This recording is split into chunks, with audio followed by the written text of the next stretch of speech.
When you think about businesses that are selling through the roof, like Skims or Allbirds, sure, you think about a great product, a cool brand, and great marketing. But an often overlooked secret is actually the businesses behind the business, making selling and for shoppers buying simple. For millions of businesses, that business is Shopify. It's home of Shop Pay, the #1 checkout in the world. You can use it to boost conversions up to 50%, meaning way less carts going abandoned and way more sales going through to checkout. Upgrade your business and get the same checkout Allbirds uses. Sign up for your $1 per month trial period at shopify.com/income, all lowercase. Go to shopify.com/income to upgrade your selling today. Shopify.com/income. Welcome to a new era of baseball's great spectacle, the T-Mobile Home Run Derby, live on Netflix. The biggest sluggers in baseball put their talents to the test on All-Star Weekend. Raw power meets star power. Big swagger meets bigger slams. And you don't swing to make contact. You swing to make history. Watch the T-Mobile Home Run Derby live on Netflix, Monday, July 13th at 8 p.m. Eastern, 5 p.m. Pacific. You, don't be soft. We just finished making our first feature film for United Artists. It's called A Hard Day's Night. Hey, Paul, tell them about the songs and that. There's 8 songs in it. 8? Yeah. Hey, I only did 6. For you. Don't be soft. It'll be coming to your theatre. It'll be coming to very your soon. theatre. Your theatre. What?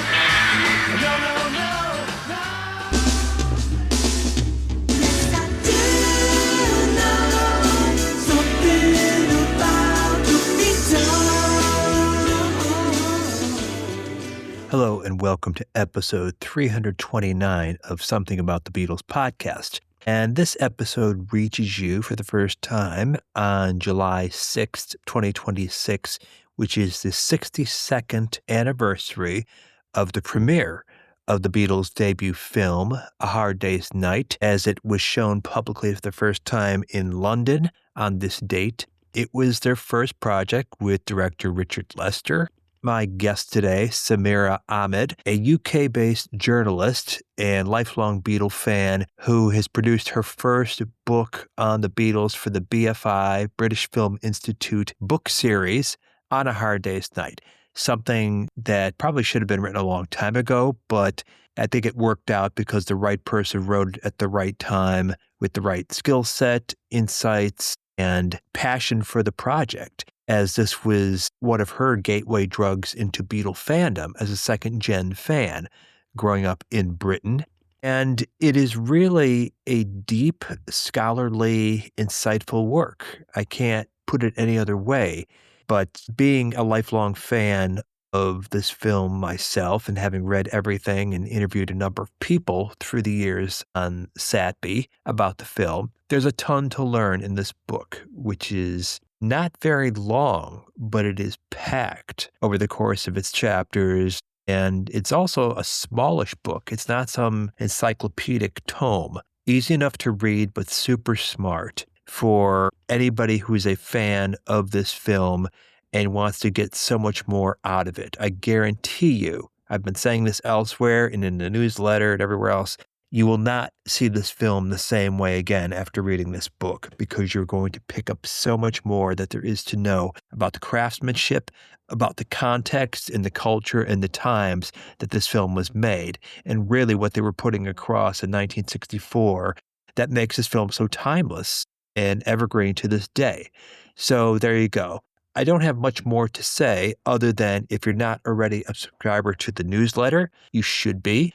So shoot me an email at satb2010@gmail to get on board. And it's that simple. It comes out every Monday and filled with Beatle news and history and stuff about the show, upcoming guests, etc. It's your pipeline to connect with me, as well as to get on the SATB Discord, the online community of smart Beatle fans who want to get together and have discussions and hash things out, etc., etc. You got Beatle projects to promote, that's the place to do it. So I will get out of the way and enjoy this episode, which is sponsored by DistroKid. Go to distrokid.com/VIP/SATB to get 30% off your first year's annual subscription. Do you know Ringo was an Aborigine? Yeah, tell me about We this, found George. him. He was a bald Aborigine. And he was cycling... Yeah, he was cycling around the eclipse of Wales, wasn't he? Oh, he With was. a bone through his tooth. And we saw him sort of From afar. passing percussive persuasions through There the you go, bongos. hiding behind a smoke screen of Very visual good, did have cliches. So we found him there, and he fitted into the group, you see. But since then, we've cleaned him up a bit and growed his hair You're a not going to mighty change blast. the basic rugged concept of my personality, are you? It's Ringo's Another personality. No, that's another. We're doing lines from the Remember film, line you see. from the film, Let's see what a boring film that's going to be. All that rubbish in it. At the moment, we're flicking our ash on the On on Brian Epstein's carpet, that's our manager. We don't care. At the moment, we bought it. Hey, tell me, kids, have they written a script for you? All right. Brian, no, Alan Yes, Owen wrote the script. Alan Owen, the fellow that writes plays about But they Liverpool don't- and Ireland and that. He So writes many you've got to have a plays script. and musicals. They let us loose a bit. You know, we changed a lot. Did of you it, hear but that, we've got a listeners? basic thing. Did you hear that, listeners? Oh, He George writes- got a joke. Go on. He writes many plagues and musicals. Oh, that's an English joke for It you. is. We run out of tape. You know, it just seems like, which you probably obviously realized, is that this film is overdue for a detailed, scholarly, cinematic treatment. And I love the fact that you contextualize it, you give this greatly detailed, in-depth, practically shot-by-shot analysis. And I love the film. I knew plenty about it going into this, but it's like there's a million little things. It's almost intimidatingly artful how this film was constructed. And it's like, my God, this man was a genius, Dick Lester. So it leads to plenty more questions for sure. But I guess for the sake of the listeners, a good place to start would be your So background. are we definitely underway now? We are underway now. Okay, Yeah. good. Yeah. I didn't want to squander any of your time, but No, it's fine. I've got all the time you need. your perspective's unique and so thoughtful. And that's like the bread and butter of this show. This isn't about a bunch of guys sitting around, weren't the Beatles great? Isn't this a great album? No. That's some waste of people's time. This is serious, thoughtful stuff is what we're about here. Definitely. No, it's a huge, huge honor to be on your podcast, Robert. Thank you so much. Well, thank you.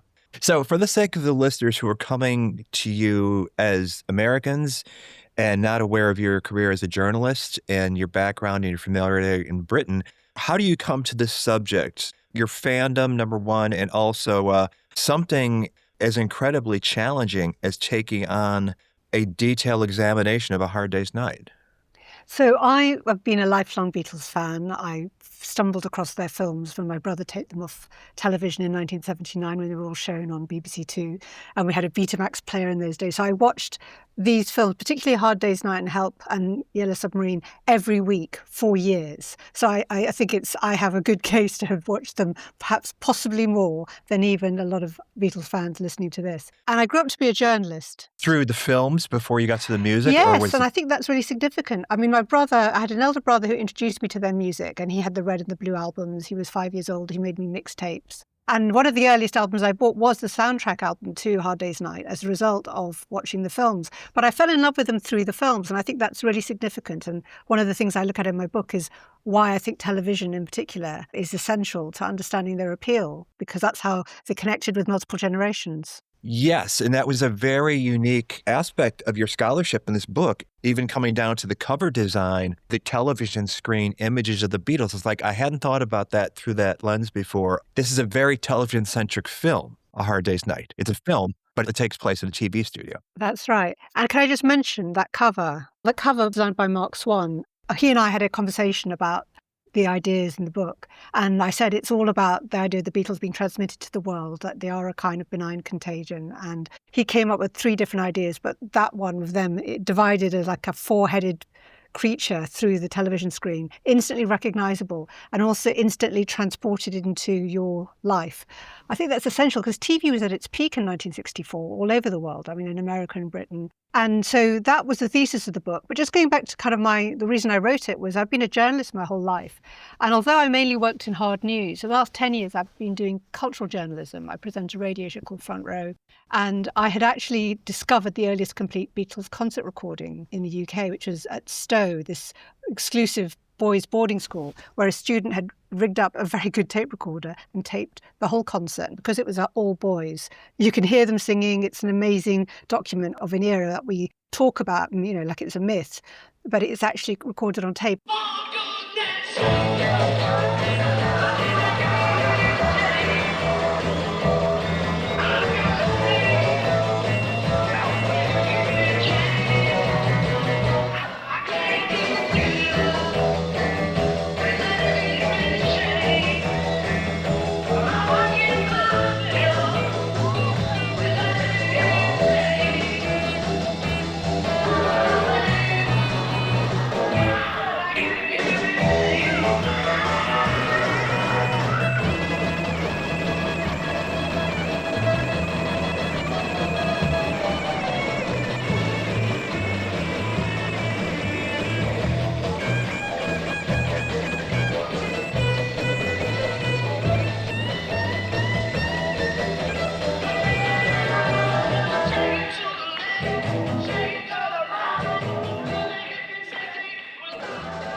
And when he told me about that was 3 years ago.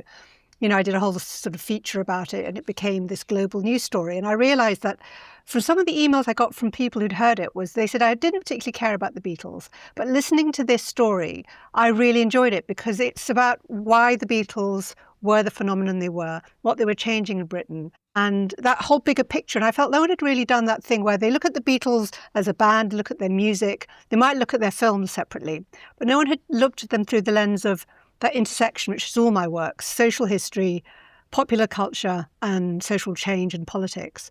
And the fact that that moment in time represents an amazing collision of political tensions, youth cultural changes, and what's going on in their music, of course. And of course, it changed them. And it changed cinema. And that was the other thing is, of course, things like the Monkees become possible. Future things like the pop video are invented in this film. So all of that, the idea of it as a cinematic big bang, which is a phrase I use to describe this film. And the fact that it was made by immigrants, American immigrants who'd made Britain their home, captured these essentially British men and, re-broadcast them to the whole world. And I loved that whole story deserved a proper examination, I thought. To go down that line a little bit deeper, that's a really interesting perspective. Do you think it was only possible to capture the Beatles in this way for this film from an outsider perspective? If it was an entirely British-made film, British director, British producer, would it have been the same and would it have had the same magic, or did it require that sort of detachment of or relating to the other, as these guys did in a country that was not their own, to have the vision to recognize the Beatles for what they were and present them in the light that showed what they picked up on? The funny thing is that most films about pop bands at the time in Britain were made to an American Hollywood formula. So it's interesting that Americans actually defied that formula with the confidence perhaps of being outsiders to their own country. And Richard Lester was very much influenced by the French Nouvelle Vague, those films of Jean-Luc Godard and François Truffaut, where they're using new lightweight cameras, they're sort of playing along with doing things on location, making things up on the hoof a bit. If you've seen that lovely Richard Linklater film, Nouvelle Vague, funnily enough, there's another American making a film about a uniquely European phenomenon, beautifully. And I think it's fun, isn't it, that Americans defied the American system. But there were British film stars like Cliff Richard, who I write about. I mean, it's probably not well known to you, Robert, or your listeners, but he was a huge star in Britain, a couple of years older than the Beatles, and they very much admired his early music, and his band, The Shadows, was a big influence on their guitar playing. Hank Marvin and his guitar playing to this day is really, really regarded very highly. But the films he made were made to an American formula, and they didn't succeed in what they were designed to do, which was to help Cliff Richard break through in America. So the Beatles learnt two things from that. It was, one, they wanted to have a hit record in America before they went there, which they did. Because I Want to Hold Your Hand, I think, hit #1 before they went on the Ed Sullivan Show. But also, by the time the film came out, they were already a hit there. So people wanted to see them rather than being introduced to them. And the Hollywood formula goes back to those Judy Garland, Mickey Rooney films. Let's put on the show right here. There's some old curmudgeon trying to spoil things, which actually, ironically, there is an element of that in A Hard Day's Night. This old grandfather character who disrupts things for a while. But they also had a romance, those American formula films, particularly the Cliff Richard ones. And it was often an American romance. They'd bring in an American girl. So in Summer Holiday, which is the year before A Hard Day's Night, there's an American actress who's a singer, and there's a whole convoluted plot about how she's running away from fame. A TV show of her own, 10 weeks top money, and what does she do? She runs out of here someplace without even signing a contract. Children these days don't know how to spell gratitude. You did say she could have a holiday. She's a star. A star can't just loaf around for 10 weeks. A star must work and work and work. She's worked all her life, supported the 3 of us since she was 4 years old. She had a childhood that any other child would envy. While other girls were filling their heads with algebra and geometry, she was learning practical things. Like how to slip past the hotel clerk? Oh, we traveled everywhere. Running away from creditors. So she got to see the country, didn't she? And the film is actually quite fun. It's often shown on British television in the way that A Hard Day's Night is too. But it's sort of cute and quaint. And I think the biggest thing about A Hard Day's Night is it defies all those rules. It does things in its different way, and it doesn't try to be exotic. It doesn't try to take the Beatles to the south of France, like Cliff Richard films did. It says Britain is the most exciting place to be in the world, even in black and white. And that's what I think is fascinating about the film, that it makes Britain look exciting. And it told Britain to look at itself in a different way, as well as making Americans and people around the world look at Britain in a different way, made us look at ourselves differently. One of the many things I love about your book is the deep contextualization, where you point out the day of this shoot happened to be right after this happened. It would have been something familiar to people watching the films. It would have resonated as something fresh, like the Mods and the Rockers in Brighton occurring right before they filmed the press conference scene. So are you a mod or a rocker?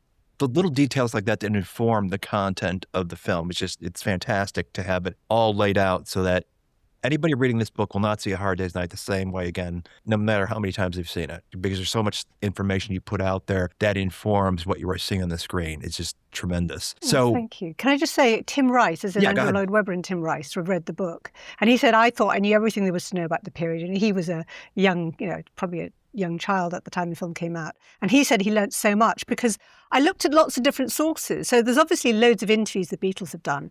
Richard Lester himself has given many, many interviews over the years, although he's pretty much, I think he's quite frail now. So I didn't speak to him afresh for this, but he'd done so many interviews, including up until the last 10 years. I did a fresh interview with David Jansen, who played the young boy in the scene with Ringo. And then I looked at all the newspaper cuttings, and I spoke to some of the girls from the concert sequence. And I looked at the plot of the dates because, of course, the shoot is very well documented. We know exactly where they were filming on what day. And it's the general election year in the UK, so there's going to be a big change. 18-year-olds are able to vote for the first time because the voting age has been dropped from 21 to 18. So all these facts, actually, they all feed into and they all are relevant to the impact the film had when it came out. And of course, you've also got them rehearsing, amazingly, other things. And they're writing their songs while they're doing that residency in Paris. I mean, we all know that the Beatles lived sort of 7 years in 1 year. But this year, I think, arguably, late 63 to 64, is the absolute epicenter of the speed at which they're doing things. They're traveling the world and going on American television and recording arguably one of their greatest albums in A Hard Day's Night, half of whose songs, a whole side of that album, isn't even on the soundtrack. And they were only commissioned to write the songs because ultimately, we talked about how the film is a great film. It wasn't supposed to be. It didn't matter to the producers. They just wanted a quick film to cash in on this band and lots of songs. And they sold 1 million copies of that album on pre-order. So the film was in profit before it opened. That was the only goal. The fact that it also turned out to be a really good film was kind of incidental. They're lucky but that's because the Beatles said no to lots of bad offers first. They said no to at least 5 offers. They knew Richard Lester's work, and I'm sure, and we could talk about this, I know you've talked about it before on the podcast. They knew British comedy, they knew British film culture. And they worked with people that they already admired. And that was very unusual for pop stars. They usually just did what they were told, by their bullying management. That was not the relationship that Brian Epstein had with the Beatles, as we know. It was a very different, very much more open and positive relationship. Which is no accident facilitated the creation of this. And you're actually leading into some of the questions I've got. So to start, at one point, Western culture, we've been Beatle crazy for 60 plus years. I know. But is Beatles the reason we're still discussing this film? In other words, Beatles aside, what is the cinematic merit to still be giving this film this much attention? That's a really good question. I think you can't take the Beatles out of the success of this film because the film is built around them. They're playing slightly fictionalized versions of themselves, so they are personae. But it's all down to the fact that they can deliver that jargon. They are with each other, the way that they look at each other. There's something authentic about that. And I make a big comparison in the book to the John Borman debut feature film, Catch Us If You Can. Now, that was written as a very interesting film. There's lots of great ideas in it. But it's got a terribly uncharismatic band at the heart, the Dave Clark Five. Now, if Elvis had been in that film, and Elvis contacted John Borman, as I write in my book, and asked to make a film with him as a result of seeing that film, that's a film which it's not the central band in it that matters. It's the film and the filmmaker. That's John Borman's vision. With A Hard Day's Night, I don't think you can separate them off. I think Richard Lester, Alan Owen, the cinematographer Gilbert Taylor, who'd worked on Dr. Strangelove, the editor John Jimson, who had worked on Zulu and went on to edit Star Wars. It's an amazing combination of talent, and you can't take the Beatles out of that. And to follow on to a point you were making earlier, I was going to ask you, did any of these films makers set out to create a classic, or do films of this caliber sometimes get made in spite of the original creator's intent? I think because A Hard Day's Night was so unexpectedly good, lots of people thought they could make one like it because it had been made so quickly. I mean, one of the amazing things is it's shot in a few weeks. It's edited in a few weeks. They started shooting it at some point in early March, and it's in cinemas on July the 6th. That's just insane. And so I think people didn't realise just how much talent had gone into making it. And so you get a lot of cheap cash-ins, which aren't, I suppose, trying to be classics. Years later, something like Spice World, I think they thought it would be regarded as a great film, and it's very self-consciously playing on ideas in A Hard Day's Night. They're touring and there's lots of surreal jokes, and there's even got a Victor Spinetti-like character who's a dance teacher played by Michael Barrymore. But it just wasn't that great. I mean, there was care and there was talent, and one of the biggest things, and one of my favourite chapters in the book, is about television. And Richard Lester had spent 10 years. He was only 32 when he started making Hard Day's Night. He'd already spent 10 years as a TV director, some of it in the States, where he made up to 200, 300 shows, live shows in a single year. And so he had this amazing amount of experience. And he called it like hitting backhands against a wall as preparation for a tournament.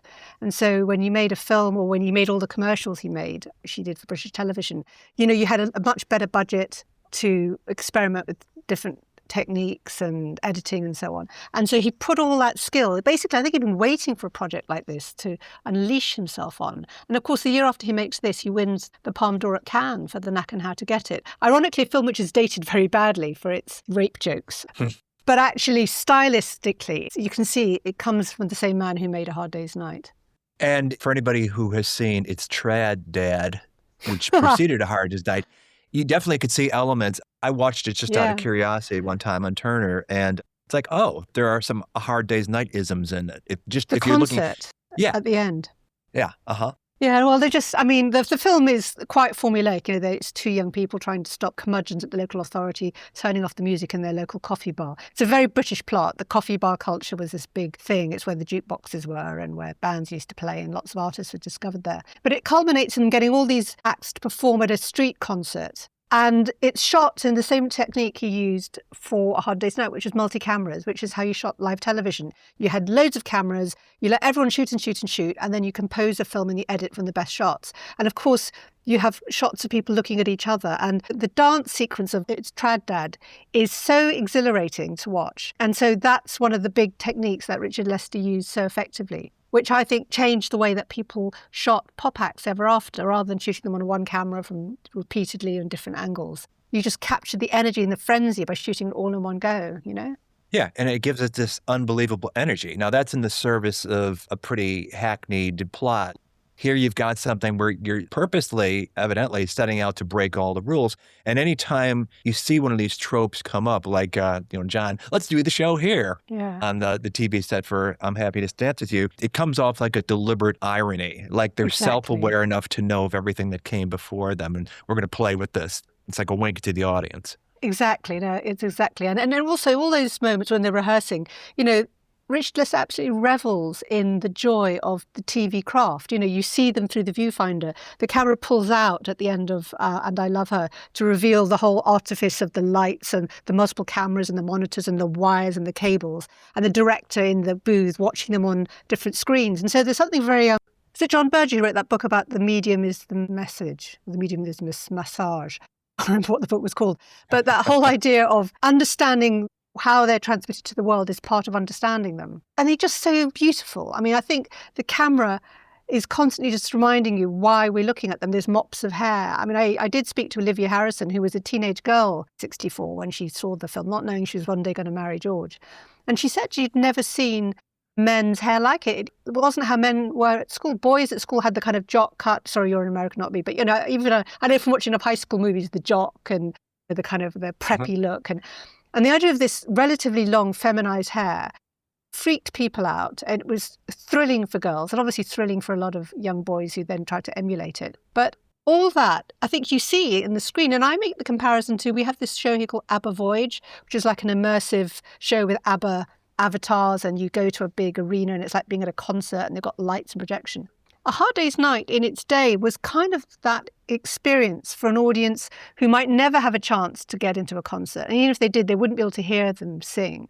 And here, you got the experience of being at a concert. You got to see them up close and big. Their faces are dripping with sweat through that concert sequence. It makes you feel like I've had a concert experience. And apparently at screenings, girls would go up and touch the screen. And obviously in Britain, I don't know if you could do it in the States, you could buy one ticket, get into the cinema, and you'd stay all day, watch it multiple times. Uh-huh. You're touching on the hair in Olivia's impression, and it's something that I remember picking up on the timing of this as something where in film you had something out of Britain, Village of the Damned, Children of the Damned. Oh, yeah. Those haircuts. And also 1960, you've got George Pell, The Time Machine. And the human race, many hundreds of thousands. And the Eloy. And the This sort of unisex hair, and how that would have been received circa 63, 64. Here it is in real life on these guys who are so different, there's no precedent for, and boy, are the girls reacting to it. So again, sort of seeing things in the context, it's like sometimes the best way of understanding something historical is just look at a chronology and see when things happen and in what order. And that's what you do throughout the book. It's just a circular way of saying, you've pointed out Dick Lester's apprenticeship in television and how much a love of being on the set informs what draws us into this film and makes it feel like an intimate experience. It's like seeing a Beatles concert, like you say, but being able to hear their music and see their faces close up, like getting the best out of what would never happen in an actual concert situation. But this film coming along at the time it did. And one of the things that I've heard you describe elsewhere, this is peak Beatles before they become cynical and tired of the whole thing. They're at the top of the wave at this point. They've just done the Sullivan shows. They've just conquered the new world, as it were. Timing. How much do you think timing has to do with why this film is so timeless? I think it does, partly because it captures them, as you were just saying, they're most joyful. They are really having fun. They're enjoying each other's company. By 1965, a year later, when Help is made, they are stoned and they are, and even though I didn't know it at the time, I love that film. I do love that film still. It does affect, I think, the fact that you don't see them with any fans. It's much more of a fantasy adventure. They're on their own. They have to be kept away from people. And I think there is just a serendipitous sense of, it's timeless partly because it's black and white and because it doesn't try to be more than it is, which is a documentary style, fictionalized. I've called it a fantasy documentary. It's a phrase I've come up with since I wrote the books. I'm now using it in interviews. But it looks like a documentary in many ways. There's documentary aspects to it when the sound is allowed to run and you just hear the screaming as the girls swarm around the car like a swarm of bees. I make the comparison to a nature documentary when you just watch the Beatles like they're in a jar and they've been emptied out and they walk into a theatre and they're all long-legged insects wandering all over the place. And you just have a camera wanting to follow them. But I think the timelessness is partly because it just captures all that. But if you think about what they did after the film came out, they go on this world tour and they go to Australia and Denmark and all the stuff. And I think Ringo has his tonsils out. So he's replaced by Jimmy Nichols for a couple of weeks. And the toll suddenly starts to show on them, I think, by the end of this year. And the cover of Beatles for Sale, where they famously look exhausted, you realise actually it's a very small window in which the film manages to capture them at their absolute joyful peak. It's not that they're peaking musically, obviously they go on to do all this amazing stuff. But I think the happiness, the perfection of being, it was enough just to be the Beatles and be adored, is what gets lost after this. And the fans, although the fan screaming is quite wild, and the cinematographer famously refused to work on the follow-up film because he was so horrified at the effect he felt the cameras were having on these girls. There is still a sense that they don't mind the fans. The fans are part of their fame. They are part of their journey. Whereas I think by the end of the year, I think they were getting much closer than they realised to say, we can't keep doing this. No one can hear us. And it became much more aggressive. And then, of course, by 1966, you have the whole controversy in America with those comments that John made taken out of context that caused record burnings. And suddenly it starts to look a lot darker for them. And now it's all this. The story never fails to astound us, does it? I mean, that's the other weird thing, is the film is like a documentary, but their story is like folklore, it's like mythology. And I was saying to someone the other day, we know the Rolling Stones wrote some amazing music, but it's just the Rolling Stones don't inspire the same kind of folkloric fascination about their origin story and how they changed and the encounter at the Woolton fete and, all that. Yeah, all the natural, genuine mythology to this story arc of the Beatles. It just resonates because we've grown up on stories that follow very similar arcs, and here it is in real life. And everything they ever delivered to us was of the highest quality.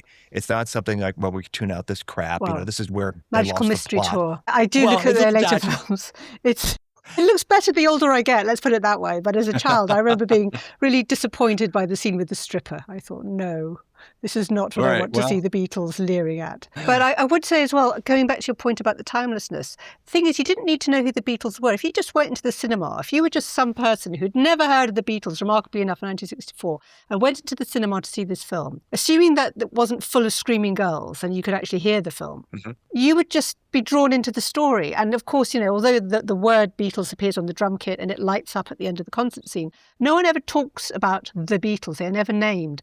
So you're just captivated by the characters and the story and all the contemporary newspaper reviews, all these middle-aged, middle-class, southern journalists from the south of England, discussing these northern boys, when there's a big country divide about the north, which is considered lower class and ignorant.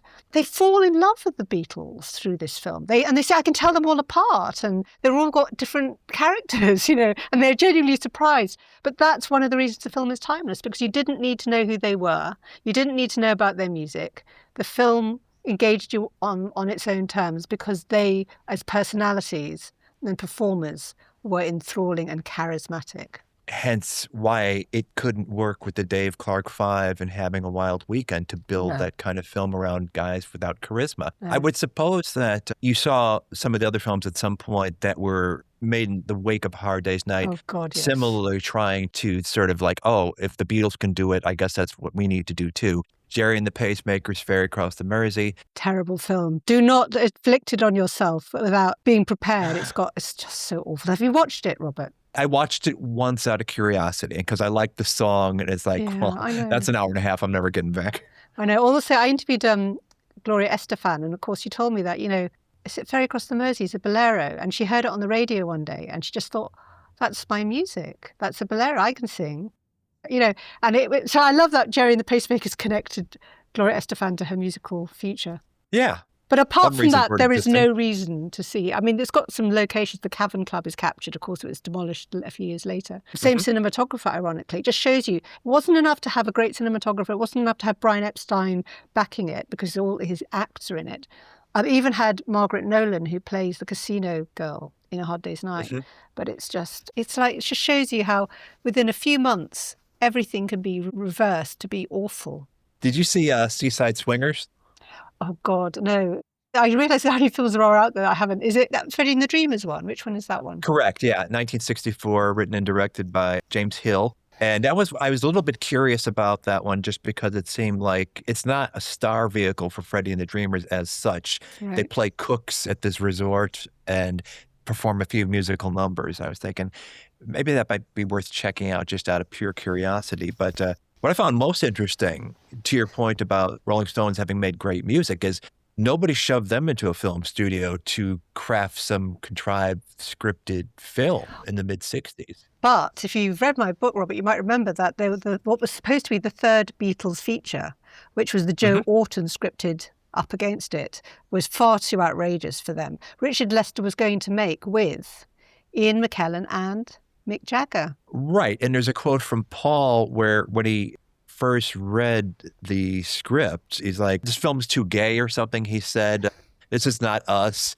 Maybe the Stones could do a good job with it or something like that, or Mick. I can't remember, but it seemed to align much more with, Yeah, I mean, even for the time, Joe Orton, I love Joe Orton's work, but it's really deliberately provocative and often very much plays with homosexuality at a time when it was a criminal offence in this country. Until 1967, it was criminal to be gay if you were under 21. It's just shocking. Yeah, I think the original script had something like they're all four of them in bed together with one woman or something. So it was like, I think it was also quite misogynistic. I think Joe Orton, could write some pretty dodgy things. He was having fun with it, but anyway. They were having meetings. It nearly happened. And what's interesting is just that if they were ever going to do something so incredibly outre, that might have been the period when they were really shattering the entire paradigm to that point of being Beatles and what it meant, which means going into the photo studio at Robert Whittaker to take what becomes known as the Butcher cover, Butcher sessions, and giving the kind of interviews they did with Maureen Cleave, which are so incredibly frank at the beginning of 66, just on the eve of going to make Revolver. So it's like they're shattering everything to that point. And if they were going to make another film, it certainly wouldn't have been Son of Help. No, although I do think Yellow Submarine, I know it doesn't have their voices in it, but it's such a good film. And I think it is it's like the film, it is the third film. It is the right Son of Help, but in a really good way. Captured the personalities. It plays with all the ideas in popular culture going back to the 30s, which they've played with in their own music. Paul and John often played with all musical numbers and styles and imagery. And that's all in that film. So I think it really holds up, Yellow Submarine, as a Beatles film that sort of wasn't quite the real life one that they might have made if it had the technology. I'm glad to hear you say that because that's one that, for me as a fan, I watched it as a kid. I know it's a gateway drug for a lot of kids, like, it's Sean and Danny Harrison. I guess that's how they figured out their dads were Beatles, was from childhood viewings of that film. But I know that there's people that push back and it's like, oh, it's dated. It's just a 60s time capsule with this Peter Max look and it's all hippy-dippy. It's like, no. See it as an adult. It's a wonderfully deep movie. I was having this conversation with somebody the other day about the song Yellow Submarine, even pre the film, how it got picked up on by people protesting out in Berkeley and things like that, because it is describing this utopian ideal of a place, this egalitarian place where everybody gets along and there's music, sort of the Willoughby of Twilight Zone, as it were. Yeah, well, I love the fact that it's a genuine fantasy adventure. And, the writings of Lewis Carroll, Alice in Wonderland, is a theme that crops up a lot in John Lennon's writings in particular, but also I think the way that he and Paul wrote and thought. That kind of sense of playing with nonsense words and imagery. Nowhere Man is a song that could have come out of Lewis Carroll, I think. In some ways, certainly the imagery of the character of the Nowhere Man in Yellow Submarine. So I think that's all part of it. And also, I love this sort of the science fiction elements. And there's one in A Hard Day's Night and one in Yellow Submarine. And Yellow Submarine is when they're in the Sea of Time and they see another Yellow Submarine go in the opposite direction. And they realise it's themselves going backwards in time. And there's something really poignant about, how fast they're moving and actually how far back in time it would seem if you looked at yourself 2 years ago. And of course, in A Hard Day's Night, Ringo's encounter with the little truant boy, David Jansen's character, it's like an episode of Doctor Who. He's encountered his childhood self because in real life, Ringo used to play truant on the shores of the River Mersey, at the cast iron shore it's referred to in the lyrics of the song Glass Onion.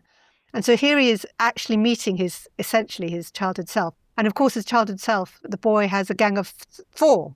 And each of them, if you remember, he describes his mates and fans of, as I put in my book, they've ascribed who is Ginger and who is which character. You can match them to Beatles. So there's like this miniature version back in time of the Beatles that Ringo encounters. So I love all those poetic elements. That's why The Hard Day's Night is also good, because it does have elements of this wistful fantasy. It has elements of the British social realism films like A Taste of Honey, when he encounters this young boy who might be running away from is he running away from something troubling him at home? You never know.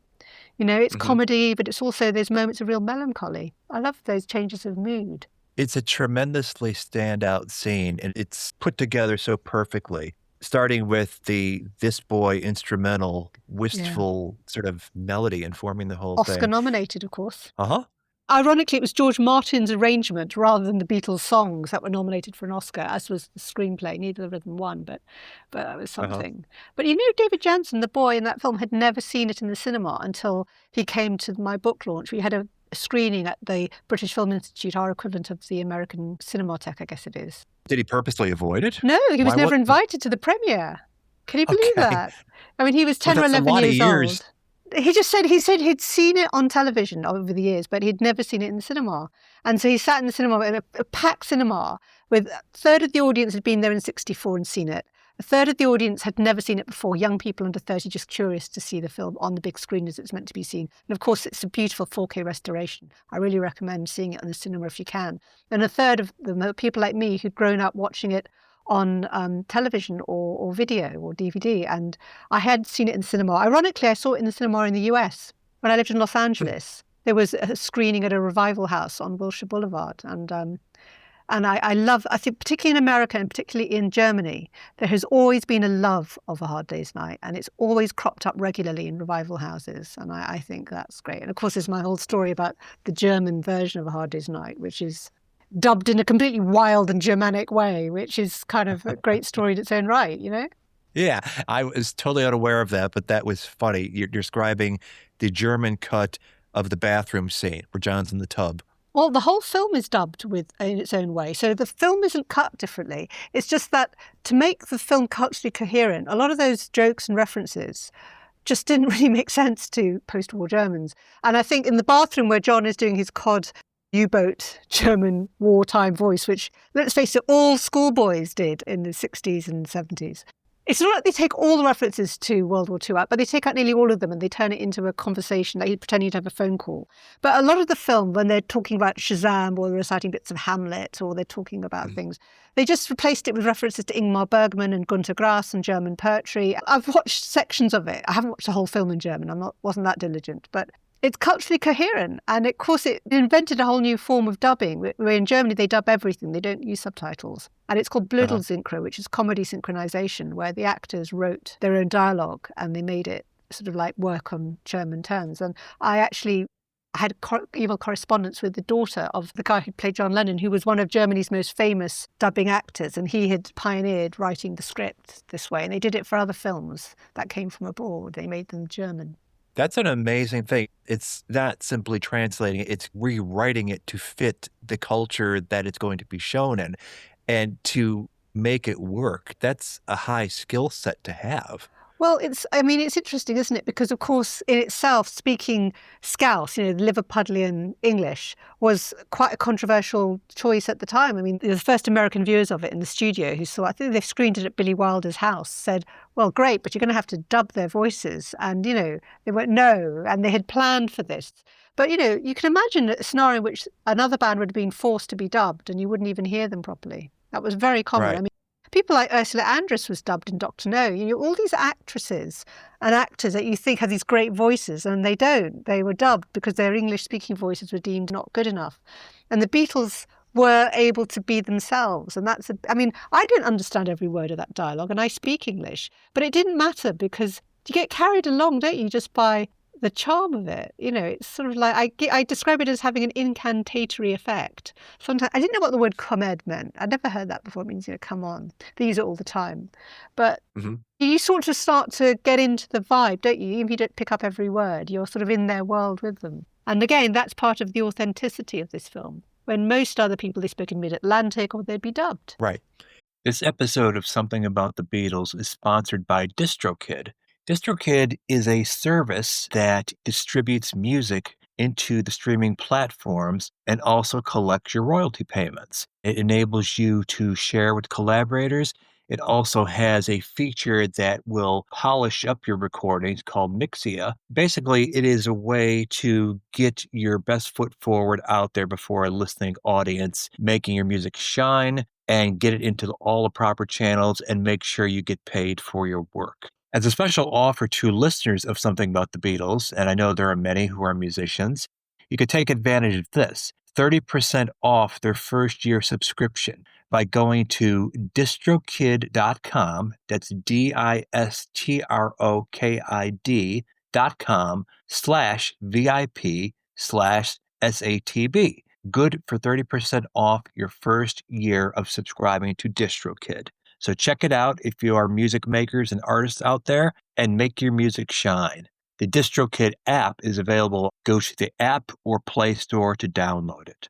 Want to elevate your travel experience? Here's how. With a Delta SkyMiles Reserve American Express card, you can relax before your flight in the Delta Sky Club with up to 15 visits per medallion year. And now through July 15th, 2026, you can earn up to 125,000 bonus miles, so you're closer to your next adventure. The Delta SkyMiles Reserve card. Check out the new design at www.delta.com/Spotify. Minimum spending requirements and terms apply. And I do remember my first impression. This was after getting into the Beatles through the Red and the Blue albums and trying to catch up on their individual albums. I'd seen the Beatle cartoon in America, which is a whole other animal. Can I just say, I deliberately didn't. I want to ask you about this, Robert, because it's never been shown in Britain, to my understanding. I've seen clips of it, brief extracts on YouTube. It looks so terrible and cheap. And I thought I'm not going to touch it because it just feels like it's not connected to the Beatles in any meaningful way. They didn't have anything really to do with it. It was just licensed. What was it like? Was it awful? It's definitely on the lower echelon of cartooning. It's assembly line stuff using some of the same cartoon voice actors used in other things that would have been familiar to Americans. I guess the way to look at it is, and George Harrison had the quote, it's so bad, it's good. So that's one way to look at it, is it was a gateway drug for a lot of kids who were too young to really get into it. And it sold you on the Beatles. This is the thing that I always found an interesting point, that between A Hard Day's Night and then you've got a year later, Beatle cartoon coming along, September of 65, is that both properties enforce the same Beatle stereotypes of them individually. And it's like the cartoon amplifies the archetypes that were established in A Hard Day's Night.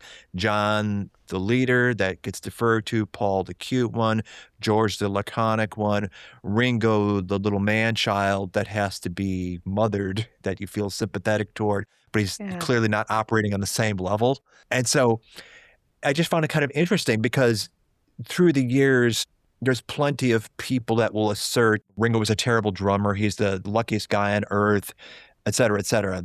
Don't feel bad, George. Remember, April showers bring May flowers. See, there's a black-eyed Susan already. Yeah. And that's nonsense. And most of the people that say that are non-musicians, number one. But I always wondered, was this diminishing of Ringo something that got sort of force-fed into them because of the type of roles he played in the Beatles films and the Beatles cartoon?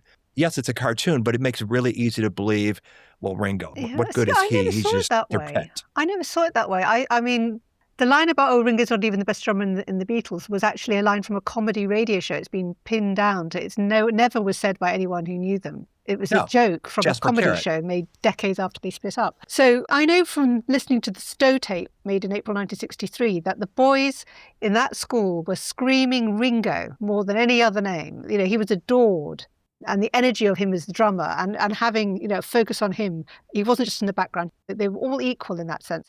So I never had that feeling. I know that there's a thing in A Hard Day's Night about, the grandfather goes about your nose. People have funny thing about your nose. And then I guess in the cartoon it's exaggerated. And I know in Help there's a scene where he's grabbed by his nose and pulled off when they're trying to kidnap him for his ring. But I mean, that seemed pretty minor. And the thing was, he was such a great comedy actor. I mean, everyone singled out his acting as the best of them all. So I think it's a complete later invention that there was ever this sense that Ringo wasn't integral and valued. I just think at the time the Beatles existed, I just don't think that was true. Yeah, I don't know about the 60s being the first gen fan, how it would have been received, but very much in the decades after, especially in the advent of John Bonham. Now, that's a drummer. Neil Peart, that's what a drummer sounds like. And Ringo is simple in comparison, but well, not if you listen if to you are a musician, you get it. What he did was groundbreaking. It was essential to their music. He played to the song, which was innovative at the time. And legions of drummers ever after, especially session drummers, play this like Ringo. That was this magic that the Beatles figured out with him. And he had the versatility that a Pete Best didn't have, unfortunately for Pete. And the charisma and persona besides, he's the one that gets along with everybody. He's the one that everybody is protective toward. But that's right. So I don't get the diminishing of Ringo. I think it's stupid, but... my point being, the cartoons do him no favors. No, they don't. I mean, I will say, and I was very careful not to go too much into the musicology in my book, because I just thought that's the stuff that people have poured over. Although I will tell you what the chord is in the opening of that song, the title track. It's named and so everything's got a citation, because this book is academically rigorous. Everything is sourced.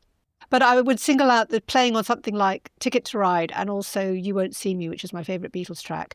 And I did a podcast called My Favourite Beatles Song, where the presenter took everything away and we just had listened to the drumming for a while. Isolation. The isolation. Oh my God. It's so innovative. And that whole thing about him being a left-handed drummer on a right-handed kit. I mean, I just think all these things explain why he's so special. And the other thing, which is relevant to the film, is I look at it as a sitcom. Sitcom's a very much part of the formula of the film in a way. And Ringo was essential to the formula of the Beatles. They weren't Ringo. They weren't the Beatles till they had Ringo, who was their clown. If John is the patriarch, Paul is the matriarch, George is the craftsman, Ringo is the clown. Joel Morris wrote a great book called Be Funny or Die, and he gave me that thesis. And it really holds up. Once you realise the Beatles are a comedy sitcom family, all makes sense, musically as well as personality-wise. And we know that Alan Owen spent time with them on tour in Ireland and got to pick up on the personas before he wrote the script. So do you think that trope there, the sitcom dynamic of a comedic family, do you think all these things were conscious choices they made when writing the script, when shooting this the way they depicted it? Or did it work out that way because that's the way the Beatles' natural personas happened to be? Well, I think of Richard Lester's work in comedy, which was a huge part of his TV work in this country, notably with Spike Milligan and Peter Sellers on two shows, a show called Fred and Son of Fred, which are being re-released in the UK on DVD this September and are really worth digging out. I've watched some of them online on the BFI Cinematheque, but they broke the fourth wall. They played with the idea of being in a studio and suddenly not in a studio. And all those surreal touches in the film come out of that, which the Beatles had watched. They loved his work. So I think it's not so much that, it's just their personalities. It's that they and the director are in sync in terms of how they think about what makes them laugh, They made each other laugh, Robert. And then you can tell they genuinely enjoy each other's company. That's not fake. It's not them pretending to joke with each other. And one of the nice things I learned about Ringo was he said that because they were so used to ad-libbing, they were, the way that they're so quick-witted and sharp with each other in conversation. If you watched all those news conferences, like that very famous one at, was it JFK by then, where they did in the Pan Am suite when they arrived in America the first time, and American press didn't know what to make of them. That quick wit meant that they were always used to ad-libbing and going off. And so even though they had script that they could learn in little bursts, and the film is shot more or less in chronological order, they would sometimes continue ad-libbing when they were rehearsing or shooting. And Wilfrid Bramble, who played the grandfather, was a professional actor. And he would recite his lines, and when his lines finished, he would stop. And he would cut dead a scene that might have actually developed. And Ringo expressed a bit of frustration that, he didn't know how to ad-lib along with them, whereas Victor Spinetti, who played the director, did. And so that was quite revealing too. The Beatles' way of working was quite special. And actually you needed actors who had that same confidence and ad-libbing ability to make the most of them and get the most out of their role in the film with them. And this is the Beatles acting for the first time on film, yet they intuit that, and it just speaks to like you said, this aspect of their personas that they were all natural comedians, which they say is a Liverpool attribute. But I mean, I know George Harrison famously in the anthology thing talks about how everyone was so quick-witted and, people would undermine you very quickly if you got above yourself. So you were always responding quite well to that. But even just the way they walk and through the train carriage near the start of A Hard Day's Night, and I write about it, you look at the way they all walk differently. And Ringo in particular walks like Groucho Marx. He's almost doing the cigar move in, the sudden double take. I think the physicality of them is part of what the film captures. It's not just them delivering lines in a witty way. They move in an amazing way. And something about the hair, I've got to come back to the hair. If you look at the hair, one of the joys of the film is the hair is really different. You can tell it's different shades, it's different colours. Paul's is a little bit curlier at times. I was allowed to put 60 photographs in the book, and I made sure there were some great photographs of the hair. And there's one where they're lying down Busby Berkeley style during the Can't Buy Me Love sort of breakout sequence. And you can see just the contrast and what beautiful it looks. Suddenly they're all very distinctive physically as well as personality-wise. And that was part of what the film gave the world. It's like they're not just those four boys making a lot of noise out of your child's record player that they're screaming about. Come and meet them. They're really interesting. You'll like them. And you want to run your hand through their hair. One of the things I do remember, and this was probably 74, 75, the first time I saw A Hard Day's Night on TV. And again, my fandom to that point just exists of hearing the records and whatever books. I think you might have been of age to have experienced more or less in real time the Beatles Illustrated Record book. Yeah, I have it.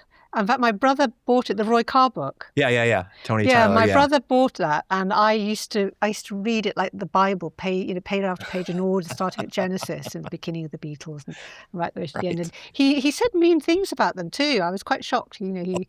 God, yeah. People were so scathing about the Beatles. Oh, this is quite a mediocre record, they would say. I didn't say I believed it, but I was shocked at how people, wrote about them so sniffily. But just that sense of with every page turn on those photographs, you had this sense, as I say, of moving through time at some kind of supersonic speed. I couldn't believe how fast they changed from the leathered, greasy, teddy boys to, something much more mod. And then they change again to something much more psychedelic. And then they're hairy hippies. That all happens within about 8 years. Yeah. 6 years. In fact, by the time you get to 68, they're pretty hairy. Just going through the book for the visuals, it sorts it all out and makes a meaningful chronology of them. And then, like you say, when you read some of the text, especially the solo year stuff, where they're so unbelievably catty and scathing about some of their stuff, toward George and Paul especially, and Ringo, I suppose. I've got to say, I remember one line where he said, it is not for the author to express an opinion about George Harrison's spiritual beliefs. I mean, that's how that review starts. That's the tone of it. Yeah. It's up for conversation.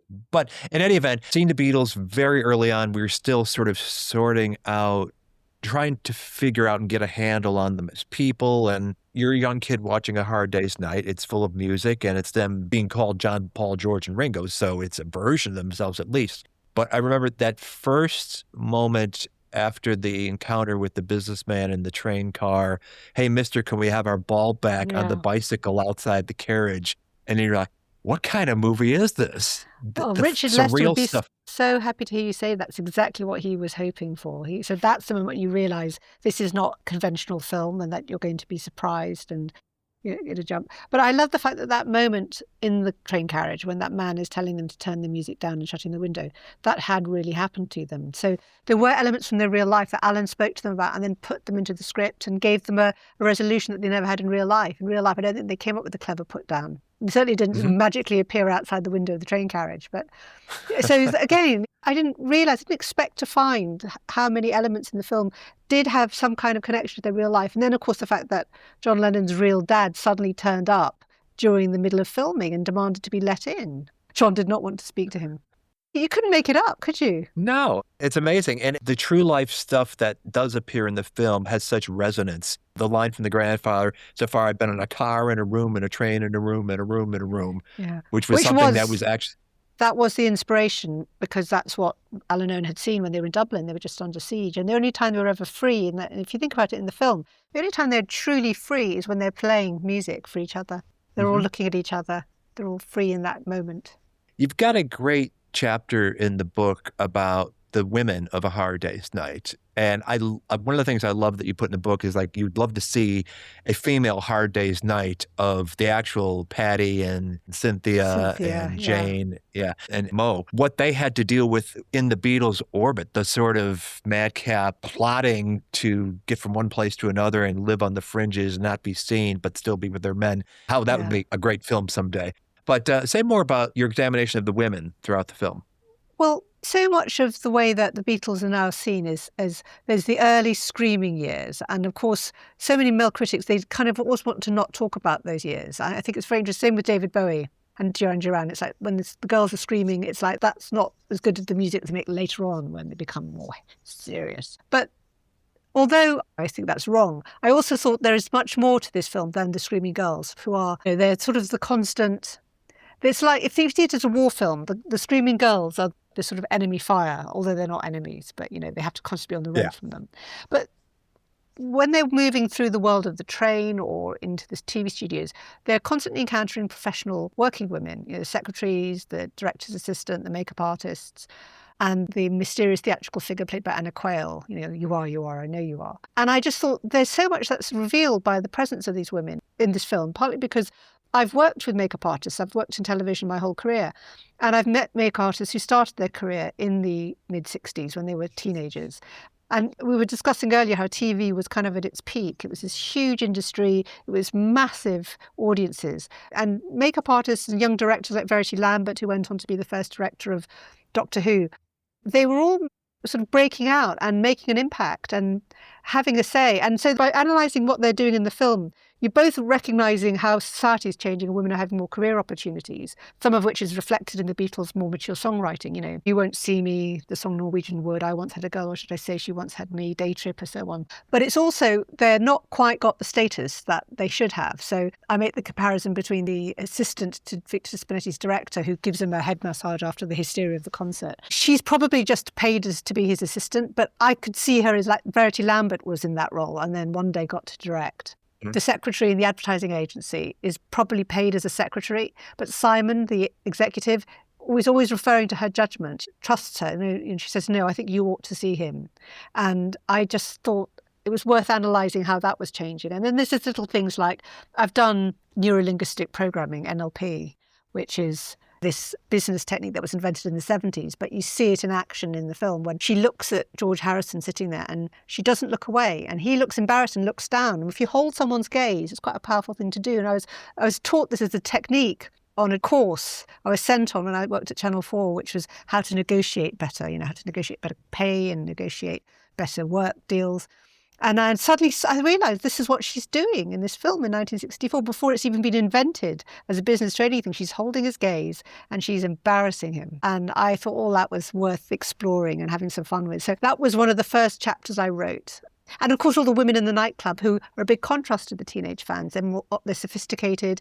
I identified one of them is actually quite a famous British fashion designer called Adina Ronay, who's the one talking to John. She's blonde, she's holding a glass of wine. Drinking in the 60s was not associated with going out the way it is now. It was quite a middle-class, posh thing to do. So you're suddenly seeing young women going out and having their own career and their own entertainment and their boyfriends. I mean, the pill isn't quite universal, but that edge of sexual liberation is all captured in this film, I think. Yeah, that scene is interesting. And I love how you contrast it with even the Dolly Birds, the Patty Boy types in their school uniforms. Yeah, the schoolgirls, that's a bit more problematic, as they say. Right. But that club sequence where you imagine them, the people that are around the Beatles in that orbit, that moment, being kind of like the X's that they found in Hamburg, the Astrid and Jürgen and Klaus, the sophisticated people on their sort of artsy level that they can have a conversation with, that aren't in awe of them, but respect them because they can relate. Is Charlotte Rampling in that scene? I'm not aware of her being in that scene. I know there's lots of people who are said to be in scenes, but I didn't see her. I think the thing is, although there is some of what you describe, they're having intelligent conversations, which of course we can't hear because the music's playing too loud. Yeah. There's also a sense, I think, of Richard Lester of constantly earthing them in comedy so that their sexual charge is slightly muted. So there's the dancing where there's the tall, silly, posh chap who's actually quite a famous TV sitcom scriptwriter. Jeremy Lloyd. And, he's... Yes, that's right. And he's jumping up and down next to Ringo. And it's sort of, it becomes comic rather than sexually charged. And I think, it It's very clever, that film, because you can watch it with your parents in the 60s. And I know so many people who come up to you at book signings and at film screenings, because I often try and do a film screening with the book signing, which is always such a lovely way for people to experience the film. And people said, my parents took me to see this film when I was, 5 or 6 or 11.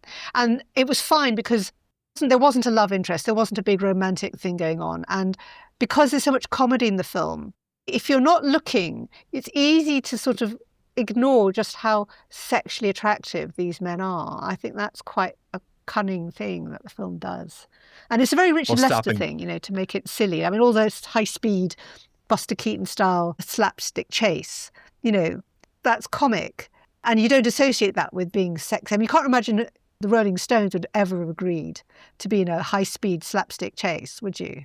But it works for the Beatles without mocking them or undermining them, because they have so much charisma and sexual energy that they can take it being you're slightly distracted by the comedy. So it means people who don't want to be disturbed by their sexual charge can be distracted by the comedy, and those who know how sexually attractive they are can just enjoy it at the same time. She said, smiling. Stopping well short of Satyricon on tour. Oh, God, yes. Well, good reference. That's funny when you're talking about the silent film sort of stylistic stuff. And you point out in the book that there was, I think it was the field sequence, the Can't Buy Me Love sequence, where the batteries were running down and therefore was undercranked, giving that's it that. That's right. So it's unexpected. Yeah. And that's why I think they then shot other stuff that way, because yes, if you think about the Can't Buy Me Love sequence, when they break out in the field, it's 3 distinct locations. The fire escape is the Hammersmith Odeon in London. The helicopter sequence, where actually Gilbert Hader went up in a helicopter, which he'd done as an RAF cameraman during the war. And that's when you realise, oh God, the camera's undercranked because the battery's down. And so when they play the footage back, they realise it's going to run at sort of a playful speed. And then some weeks later, they mock up the helipad at Thornbury playing fields in Isleworth in West London near Heathrow Airport. And they film a whole other set of sequences there on ground level. And they intercut them all. So they played with the speed a bit just to make it all match. But actually, it jumps very pleasantly, doesn't it, between different speeds, and that's part of the charm of the film, that it suddenly jumps into being a silent film with music, obviously, but like a Laurel and Hardy or a Buster Keaton chase, Right, yeah. And weren't there contemporary reviews that compared Ringo's performance to Chaplin? Yeah, well, especially when he's walking along the riverside looking mournful. He's sort of like the little tramp kind of persona, isn't he? Yeah. Although Buster Keaton, you point out in the book. Sorry, but Buster Keaton was the real inspiration, because Richard Lester, he names him, Spike Milligan and John Lennon as 3 most influential people in his career. And of course, he worked with Buster Keaton on a funny thing happened on the way to the Forum a couple of years later. Ringo was very good. He's a good lad. Yeah. They're saying he's a new Charlie Chaplin. Do you think that's right? New Charlie, yeah, he's an old one. Okay, Ring. Beginning to look like it. And 1922 Cops, that's the film that the chase sequence at the end with the policeman of A Hard Day's Night is directly inspired by. And in fact, we think you're doing a screening. One of the screenings are doing in Bristol in the autumn. We're going to try and do a double bill with Cops and A Hard Day's Night. Oh, that'd be outstanding. Yeah. So you can make your own double bill. Either all the films. I mean, if you read the book, I did try to make comparisons to all the films that you can see are seeded by this. There's all these spin-off films. There's dystopian science fiction like Peter Watkins's Privilege. There's films to come like Slade in Flame or Stardust or That'll Be the Day, which also has Ringo in it. And I cast forward all the way to Kneecap. But you could construct your own double bill, with The Hardest Night in any of them, and just see where the echoes lie. Even Catch Us If You Can is worth a watch. I saw it in the cinema, and there's some really beautiful ideas in that film. It's just, unfortunately, it's the Dave Clark 5. Right, and not Elvis. Yeah, not Elvis or the Beatles. Uh-huh. You know who wrote That'll Be the Day, right? Remind me. Ray Connolly. God, of course, who wrote biography of John Lennon, didn't he? Yeah, and knew the Beatles quite well. Well, it was inspired by his story to some extent, wasn't it? Yes, and 1941, which is Harry Nilsson's story, which parallels John's of being abandoned by the fathers at a young age. Yeah. So many were, and if they weren't abandoned, then they lost their fathers. I mean, Roger Waters' father, I think, he was a war baby. Eric Idle, I know he's a comedian, but of course he was a very good friend of George Harrison's. His father was killed in the Second World War. And there's a whole generation of so many of these men were essentially fatherless. And you think about the Beatles themselves, only George grew up with his natural parents. Ringo had a loving stepfather when his mother remarried, but it is amazing how many of them lost a parent. A useful reminder as well, because, so often over the years in all our countries, we're lectured about the importance of traditional families. Well, actually, it's about being from a loving family. You don't always have a choice about who survived. And I love that the Beatles, in their own way, have all proved that it's not about coming from a certain kind of background that makes you an important, talented person. It's kind of the love you have. And the families you create around you. Yeah, and the families you create around you. Whether by blood or not. Yeah. The one thing I do feel really sad about, I tried to hint at it, is I really feel Cynthia and Julian Lennon have been hard done by over the years. And there's obviously a whole issue about, since in the last couple of decades as well. But I think particularly at the time when, Julian was 1 year old, when A Hard Day's Night was being filmed, and the lyrics to the song A Hard Day's Night were written on the back of a birthday card for him. And it's, ironically enough, it's a picture of a little boy on a train. But I just feel there's something incredibly sad about the fact that this film captures so much joy, but Julian didn't have the presence of his father in a meaningful way for so much of his life. And I just wanted to put that on record. Cynthia would have had an amazing career in her own right, potentially. Deal with in the book the fact that she fell pregnant. And in those days, people think, everyone could get the pill. In 1963, you couldn't. You could only get it if you were married. Until 1967, no single woman could get the pill on the National Health Service. So, it was getting married or risking an illegal abortion. And so, a lot of women's choices were really restricted. And I just think all that side of it is going on behind that joy of the film. And I just wanted to acknowledge all of that. I'm not saying you can't enjoy watching A Hard Day's Night, but I just feel for the hidden side of their lives that you do see on the screen. That would be a fascinating thing for you to explore book length at some point, because it's obviously something you feel strongly about, and there's a story to be explored there. And it would be a further enrichment of Beatle history. We have the Christine Feldman Barrett book, Women's History of the Beatles, which is a big, long overdue step in that direction.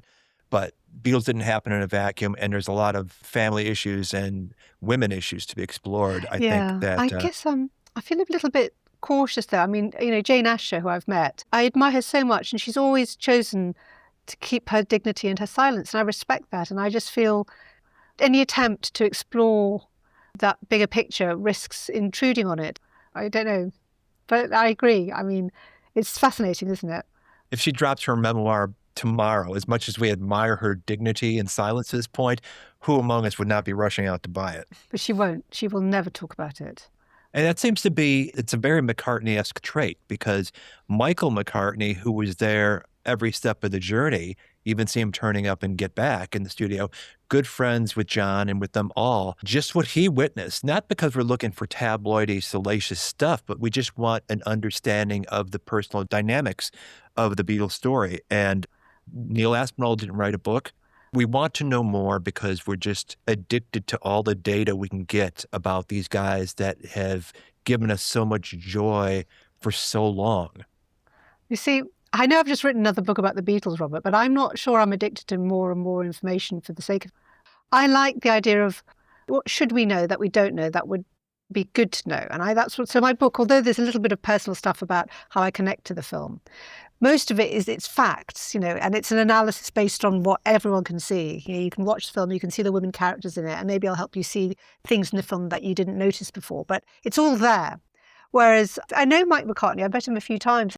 What's so interesting about him is he has his own career and presence because he was in The Scaffold. So he did all this kind of comedy and television, again, very self-aware, very artful, very much playing like Spike Milligan and the Goons with the idea of fame and the idea of pop stardom, becoming Mike McGear. And he regularly goes to the Slapstick Film Festival in Bristol, where we had a screening of Dr. Strangelove, and he was on the panel I interviewed afterwards about the impact of that film, which of course was the film that the cinematographer had worked on immediately before going on to A Hard Day's Night. And there's another connection to that film, which is there's unused footage from Dr. Strangelove, aerial footage, which they used in Magical Mystery Tour, of course, which you'll know for the flying song sequence, so instrumental sequence. So there's all kinds of connections, but I think everyone who wants to speak has spoken in a way that works for them. And Mike's career at The Scaffold, I don't know how well known it is in America, but it's a really well-known, they're kind of performance poets, and they played a lot with satire. They had their own TV show.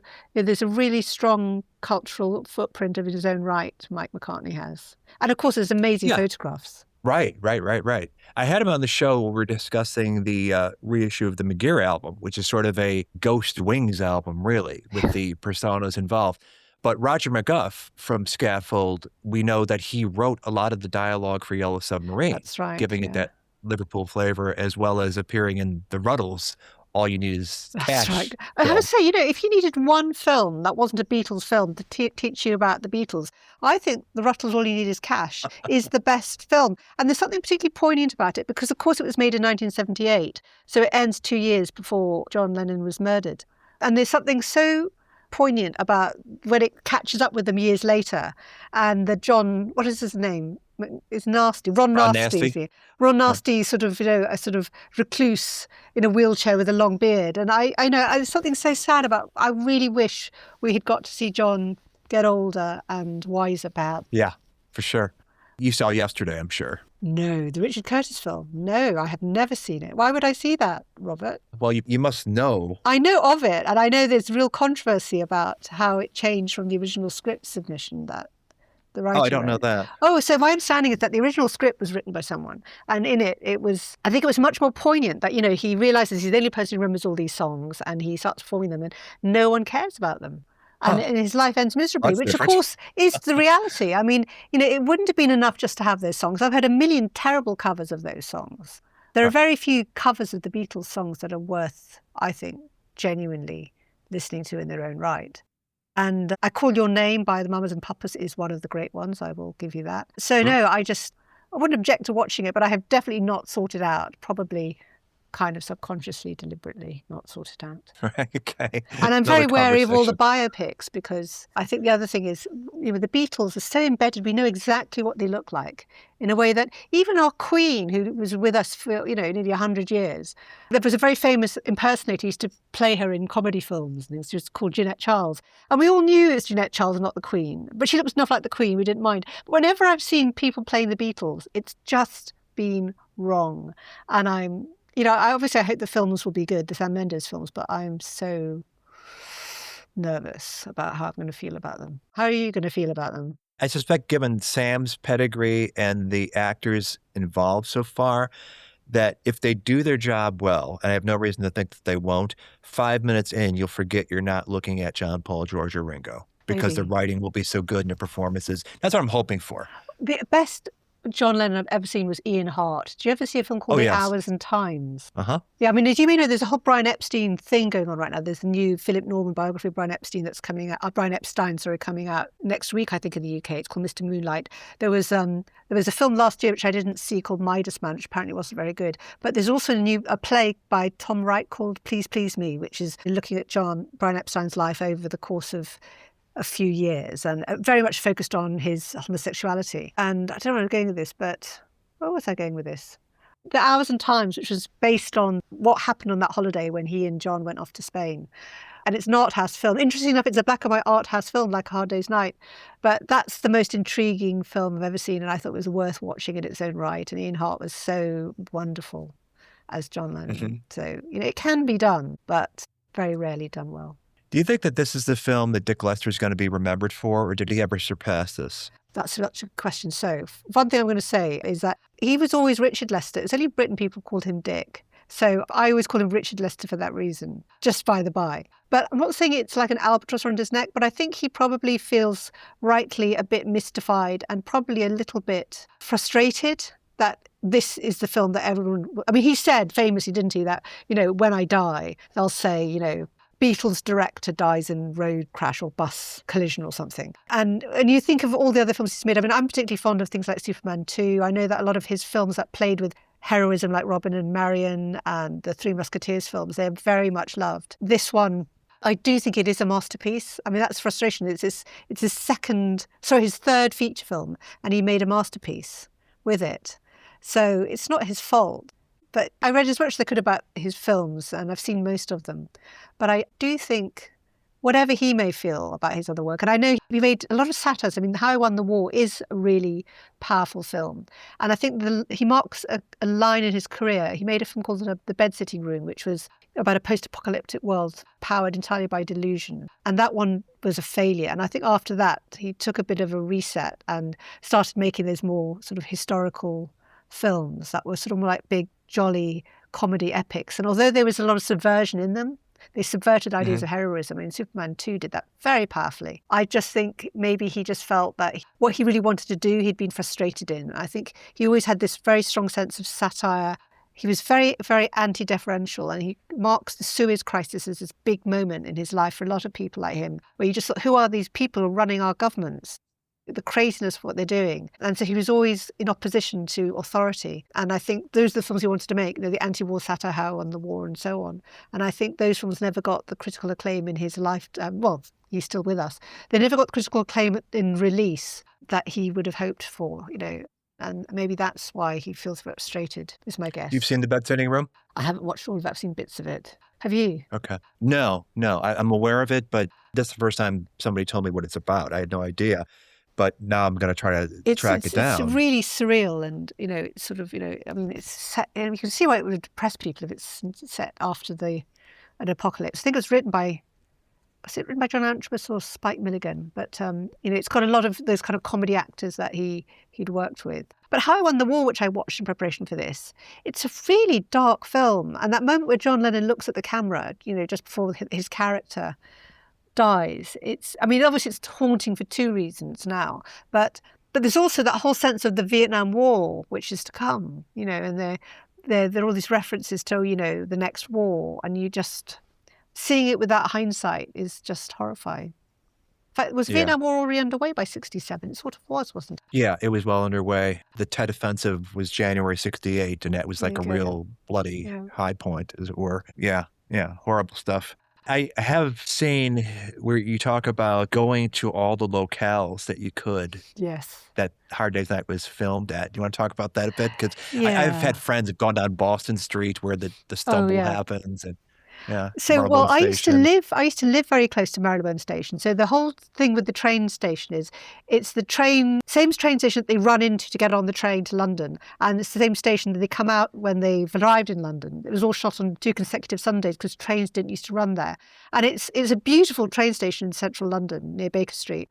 So there's lots of locations around, you know, the Apple Store, which of course you may know is now being turned into a museum, the location of that. The Beatles had a bit of an epicenter around there. And there's something right mad about how they were able to film on the streets of central London. Admittedly, they were, you know, fans would turn up. But you can't imagine how they managed to do that, given how famous they were. They were the most famous band in the world by the point they started filming.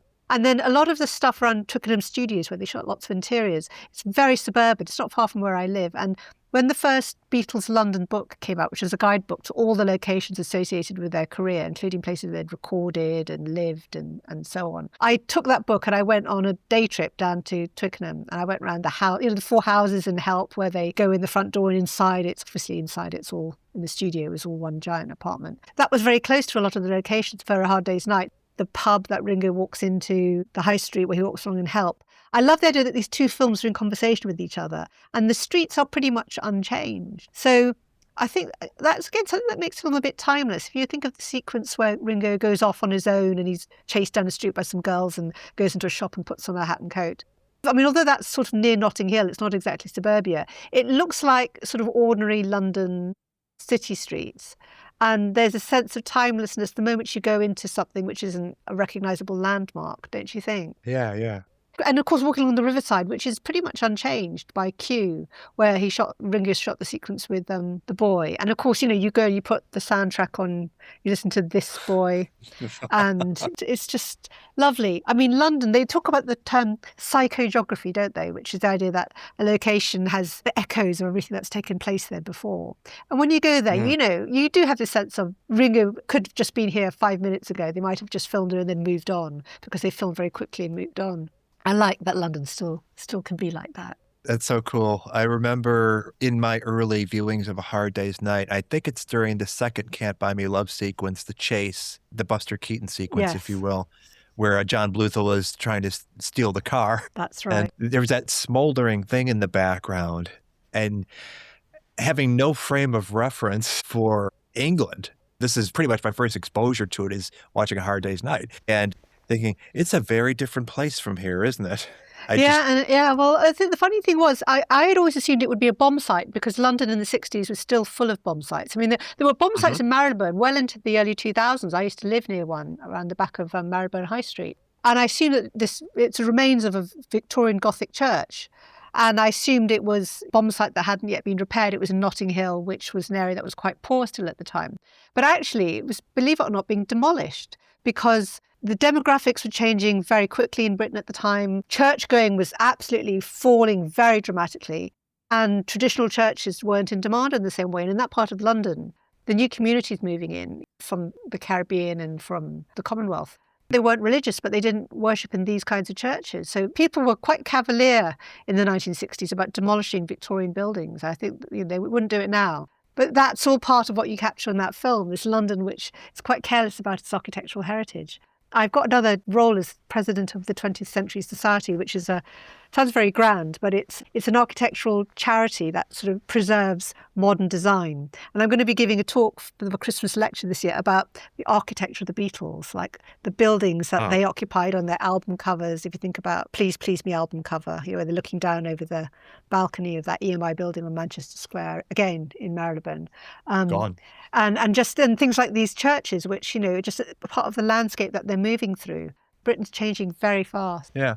Well, it's interesting what you just said about the church being torn down and why it was torn down, exactly reinforcing John Lennon's point that he said to Maureen Cleave that he got pilloried for about the declining attendance in churches at that time in Britain. I know. And America is different about religion, I've got to say, Robert. And, it's so interesting that there was such a delay between that interview being done and published in the UK.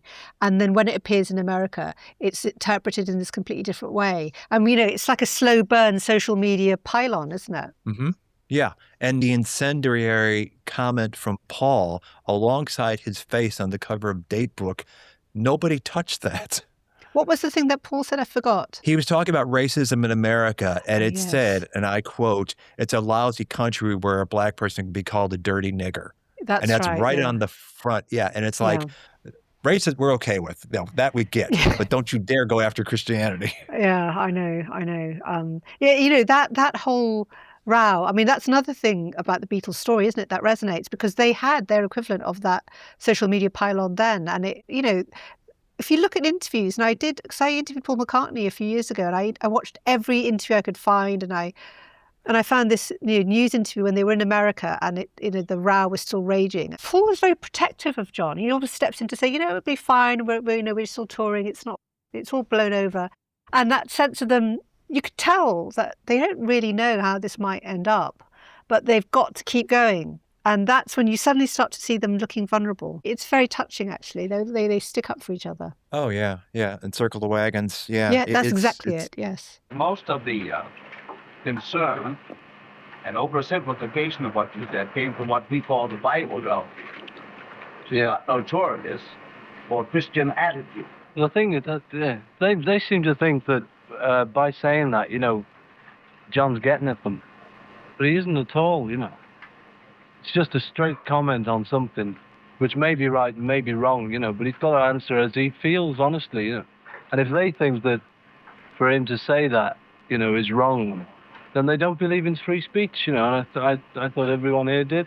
A word about Help, which I enjoy the hell out of. I do you too. Clearly do. I do too. Yeah. I don't think Help will ever be classed as a classic. Because someone has said, people have come up to me and said, when are you going to write the next book about Help? And I said, well, I've kind of tried to write about it in here because I can't see it justifying a full-length book of its own. But what Help does brilliantly is, and I think it was Richard Lester who said this, is it's like a Wilkie Collins story, The Moonstone, that kind of great Victorian novel of adventure and Indian death cults and things, and, through the eyes of Jasper John. So it's a pop art take on a kind of Victorian imperial adventure. And it subverts all kinds of things. There's all kinds of jokes about Buckingham Palace and Grenadier Guards and the army. I mean, that whole sequence on Salisbury Plain where, it's basically an extended battle sequence with a real tank. And in fact, it looks a lot like, if you do see the bed sitting room, there's a whole deconstructed studio where they're recording an album with no walls in a studio, which is just instruments and it's just a mixing desk in the middle of Salisbury Plain. So things like that. It is a beautiful looking film and it is wildly wacky. And John Lennon said, I think some years afterwards, he was reflecting in the 70s, that actually it looks like, pop art. It's if you see it that way, it's actually an incredibly groundbreaking and exciting film. But what allegedly dates it, I don't have a problem with it myself, but I don't make decisions about these things, is because there's technically brown face in it, because Eleanor Bron and, what's his name, Liam McKern and John Bluthal, they're all sort of browned up as this Indian death cult worshipping some weird god. That's, it's a little culturally insensitive, but it's so harmlessly meant. And Spike Milligan's humour, Spike Milligan, who I think spent a lot of time in India, there was a lot of comedy of that generation who were mocking the British imperial adventure. They weren't mocking Indians. They were mocking the Yes, that's the thing. I think people who are so quick on the trigger to apply cancel culture, oh, this is wrong. I look at it as these were smart, savvy, artistic people. Of course, they're setting it up, particularly the scene with Patrick Cargill where he's landing in the Bahamas and there's that line of maybe 4 policemen there that keeps it never ends because they keep getting out of place and then stepping down. So he's and reviewing he can't this tell them endless apart because that he they're can't black. tell them apart. Right. The audience is in on the joke. I felt it's like this. Yeah, it's funny. I did talk about this with someone else, and it's the one joke that I felt I could see why it sat a little uneasily with me, because I thought, if I'm watching this person of colour and you're thinking, well, the joke is slightly at my expense, even though I saw it for what it was, which was, it's a very Spike Milligan-esque joke. It's the kind of joke which would have appeared in a lot of the TV shows he did. It's all about, as you say, it's about the British imperial attitude. But I was very flattered by the fact that Eleanor Bron, in some wildly costumed attempt at a sari, was love interest, doing her cod Indian accent. And I did interview her a few years ago. I was kind of excuse to talk to her about this and Bedazzled, which the wonderful film she did with Peter Cook and Dudley Moore. And, she was, it was also really interesting casting, because she was such an established actress in her own right. She was a Cambridge graduate. She'd been in the establishment club. She was quite well known in her own right. So she could hold her own. So she would have been probably a couple of years older than them. And I'm sure she really enjoyed their company, but you never feel she's awestruck by them. I think they were probably a bit awestruck by her. And I thought that was quite lovely, that they had an equal rather than a dolly bird. Right. Exactly right. I am not what I seem. Yeah, I love it. I love that film too, and the music is so great. Yeah, and again, I can't help it. There are things that just give me this little chill, and it's the moment when Victor Spinetti and Roy Kinnear break into the house, and he has a gun, and he tries to shoot John, and it doesn't go off, and John says, "Get out." And I just, every time I see that, I just feel something a chill go through me. Sure. Yeah.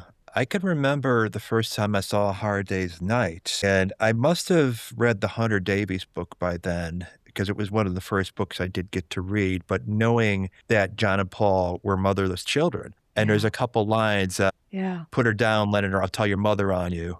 Yeah, or put my those mother girls thought the down. trip would do good. Exactly. Yeah. No, and I write about them in the book, because it is really striking, isn't it? That it's sort of, they thought nothing about making them say these lines, even though their mother's been dead for several years. There's a kind of, it's not callousness exactly, but there's sort of, I guess it was just partly at the times. People just would do that and not think about, well, maybe that's insensitive. People didn't think about being sensitive to these things. Yeah. It is odd, isn't it? It is odd that somebody wouldn't have pulled them aside and said, hey, maybe you don't want to go with that mother line, or give it to George or Ringo instead of Paul and John. I know. Well, the other thing I love is that they're still, I mentioned earlier, they're still doing other things around the filming.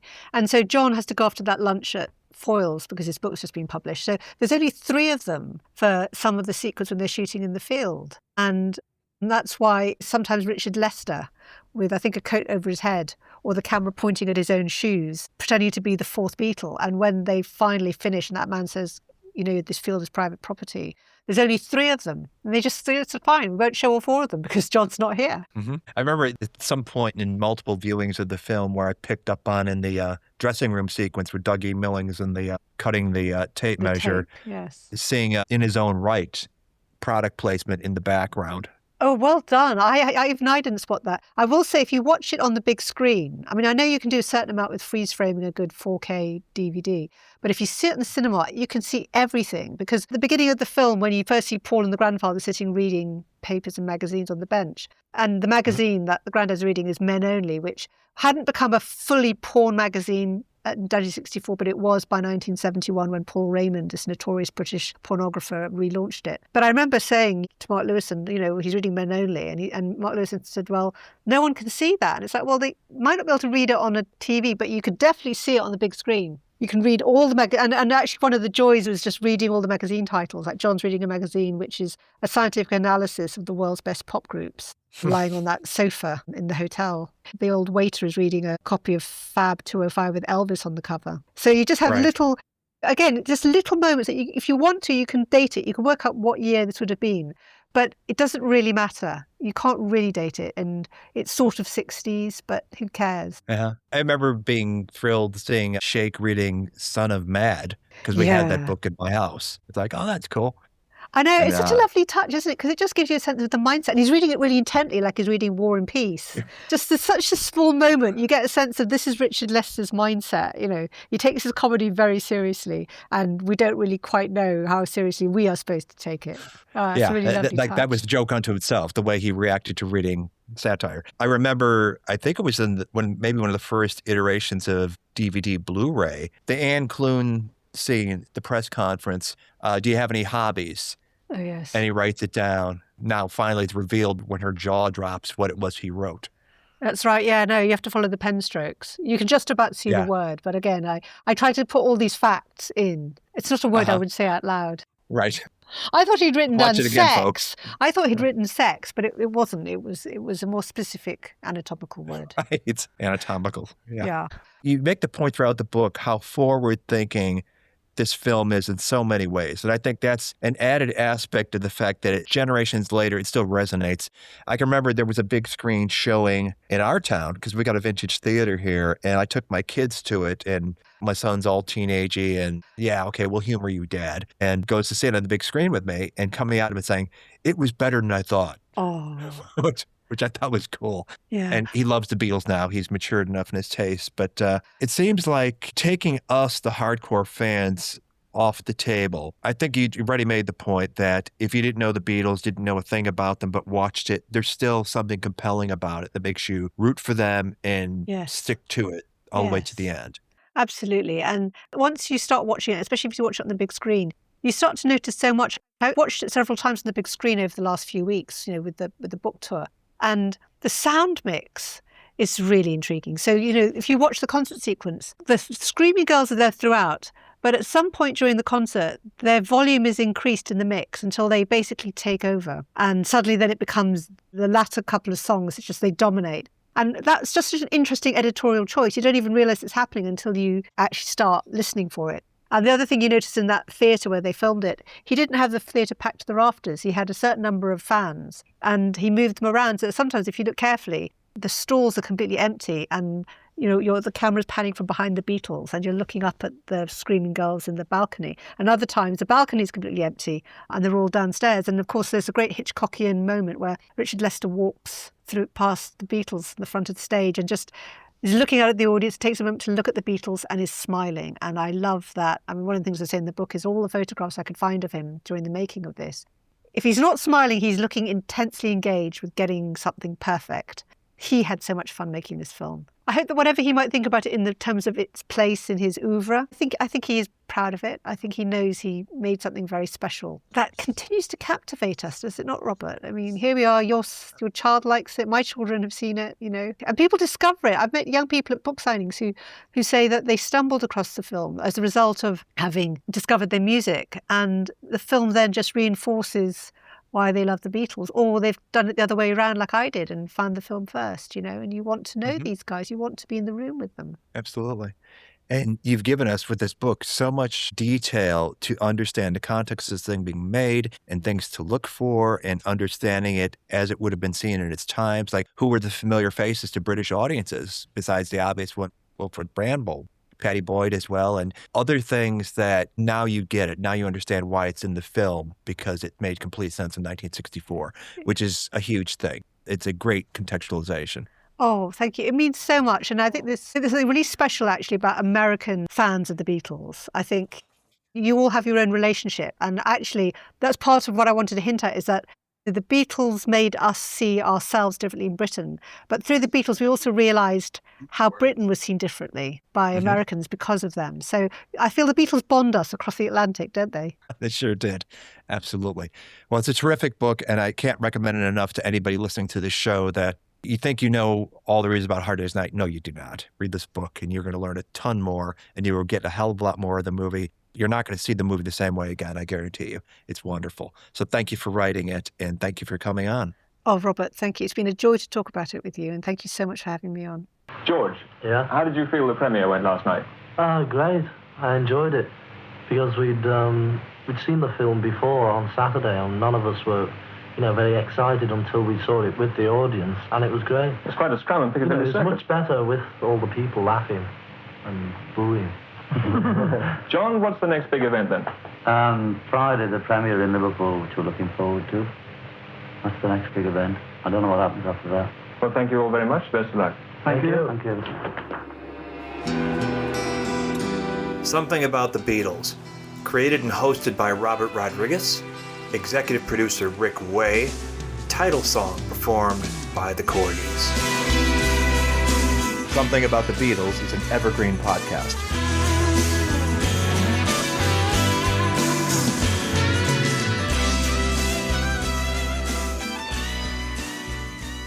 Hard Day's Night. Thank you very much. Thank you. Hello. This is Paul speaking. Paul McCartney. This is Ringo Starr. George Harrison. Hey, Paul, tell them about the songs and all that. The title song is one that we particularly like. John and I wrote this especially for the film because, with a title like that, you couldn't write it for anything else, I don't think. That's not normally the way we work, because John and I normally sit down, and if we think of something, then we'll write a song round it, but we don't normally write to order like that. But the producer of the film, Walter Shenson, who's a great fella, all Americans, these good fellas, he is, anyway, came up to John and I, and he asked us if we'd do this song, especially for the opening and the closing credits, So we just thought about it and thought, it seems a bit ridiculous writing a song called Hard Day's Night, because it sounded funny at the time. But after a bit, we got the idea of saying that it had been a hard day's night and we've been working all the day, sort of thing. Get back to a girl and everything's fine, And we sort of turned it into one of those songs. Yeah, I think it's fab. And I also like it because I thought of the title. Makes it interesting, you see. Well, we did have a lot of offers beforehand to make films, and they wanted us to just be the group in the back or just pass through a film and just sing a couple of songs, but we didn't want that because we've never enjoyed that sort of film. So we waited until we had a reasonable offer, and then Walter Shenson, the producer, came along, and with Dick Lester, the director, and we liked them immediately, and they had good ideas, and we all got together, and they said they want a film that we'll enjoy making and that we'll enjoy seeing in the end, and so we just waited until this offer came along, and we did that. The most important thing, I thought, was, besides us liking it, so that the film would be a hit and other people would like it, because, everybody's ready to jump to say, well, they may make good records, or so they've had hit records, but the film's crummy. Yeah. And so that was the biggest thing. We wanted everybody to enjoy it as well. I think a lot of people expected it to be just one of the kinds of films you were talking about, the real slapdash kind of film, especially because it's our first film ever, and they expected us to just go on and really be very wooden. And sort of not be able to act. It's good fun. I think the next one we do make will be more fun, because we sort of got the hang of things. And like on this one, when we first started, when we're not supposed to look at camera, you'd always sort of find yourself turning round and smiling at it. You just smile as soon as you saw the camera, On this one, I don't know whether this happens on lots of films, we used to keep breaking up, giggling. Yeah. We had some great giggling bits, We'd sort of say a line, and I kept doing it a particular way. There was just this one thing where the grandfather goes off to a club, And I was supposed to say to Ringo, you know, it's all your fault and things. Because in the film, actually, although it's not true in real life, we sort of pick on Ringo a bit, you know, because it was obvious, really, because he's sort of smaller and, you know, it looks funny in the film. But I'm supposed to be sort of picking on Ringo and saying, it's all your fault and things. And as I was saying it on the bit, I kept flapping my arms up and down. I don't know why, I must have thought I was a good actor. And I was just sort of flapping around and saying, it's all your fault, flapping my arms around. And he couldn't stand it, he was giggling away. So then I started laughing, and we just collapsed, and we took so many takes on that 12 takes on that bit. Yeah, and I think they cut the bit in the end or something. Yeah. They cut some of it. They cut half of it, yeah. We had an exceptionally good director, Dick Lester, and you know he was a good fella, and he liked us, we liked him, and we all got on well, and he had a good sense of humour, so it made it much easier for us. It's about 2 days and 2 nights of our life, really, where we leave Liverpool to come to London on a train, and it's all little things that happen on a train, you know, like we have an argument with a fella on a train and all different things that happen. Also, Paul's grandfather, Wilfred Bramwell, Wilfred Bramwell plays Paul's grandfather's on the train, and he gets us up into all tricks and he runs away. It was nice sort of getting out on tour again, and the audiences were fantastic, some of them. I mean, some of the crowds that turned out to see us, it was really heartwarming to see them, you know, it was marvellous. Well, I love it, you know, I love all the kids and all the teenagers and everyone all waiting. It's funny when you sort of look at them and they think, well, they're waving at us. But we have a good time. Everyone else worries about us if we're having a good time, but we never seem to worry, you know. Believe me, we're having a good time. Yeah, that's right, actually. All the press are always saying, you know, you must get fed up, you know, going around everywhere is part of our job, and we've just got used to it and got to enjoy it. There's so many girls, but there's usually so many that you've got to dodge them all, otherwise you get battered. So we end up you with see, none. so you don't get any. You know, people seem to think that we have thousands of girls every night, but you know, it's wrong, because we've got to, you know, the police take us off somewhere and shove us in the hotel, and so we only get to see a few girls. I tried to take 1,000 girls out the other night. It's too expensive, though. I tried to take 1,000 police. Never get used to it. Yeah, we'll never get used to it, because it's all never seems as though it's happening to us anyway. I mean, you know, we sort of pick up a newspaper and read about the Beatles, and I just read about them, you know, as though I'm not one of them, sort of thing. I just read, oh, the Beatles are doing good. We never think of it as a phenomenon or any phenomenon. Had a few, you see. Yeah, we just keep going. To me, it's just like in the old days when we were playing for sort of a couple of dollars a night, you know, just because we get more money, we still play the same. Yeah, well, we're still basically the same. It's just that we can afford things, but now, as we got the money, there's not as many things that we can think of that we want to buy. I could think of hundreds of things when I didn't have any money, but now, you know, I don't. Well, thanks very much, you know, and this is Paul McCartney signing off. And me, I enjoyed it. George Harrison. And me, keep swinging, Ringo Starr. Have you ever wondered why songs on the radio are popular? Why do certain movies get made, even though the premise seems completely random? Why are concert tickets costing you $3,000, but nobody makes any money touring? Well, on my podcast, Breaking Down the Biz, we answer all those questions and more. I'm Seth Schackner. I have over 2 decades of experience in the entertainment and the music industry, and every week I talk to insiders that lend insight and expertise on the media you know and love, past, present, and future. Subscribe now on your favorite podcasting platform or watch us on YouTube so you never miss a beat. Let's make sense of this industry together.